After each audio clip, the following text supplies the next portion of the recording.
So இந்த குட்டி தான் வந்துட்டு 4 குட்டியில் இருக்கிறதுல ரொம்ப சின்ன குட்டி.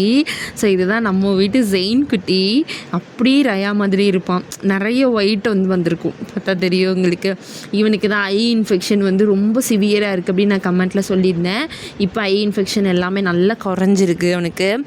கண்ணை நான் பிறந்ததுலேருந்தே அவனுக்கு ஐ இன்ஃபெக்ஷன் இருக்குது. உண்மையாக ஒரு 10 days கிட்டே இருந்தே ஐ இன்ஃபெக்ஷன் இவனுக்கும் இருக்குது. அப்போத்துலேருந்து நான் அவனுக்கு ட்ரீட்மெண்ட் பண்ணி இப்போ தான் அவனுக்கு சரியாயிருக்கு. இப்போ தான் எங்கள் வீட்டில் இருக்க எல்லாருமே அவன் கண்ணே வெளியே பார்க்குறோம். ஆனால் சைஸு மொத்தமாக தெரியுதா அவங்களுக்கு, உள்ளங்கை சைஸ் தான் இருப்பான் மொத்தமே. அவ்வளோந்தான் அவன் சைஸே. இப்போ கொஞ்சம் வளர்ந்துருக்கலாம்.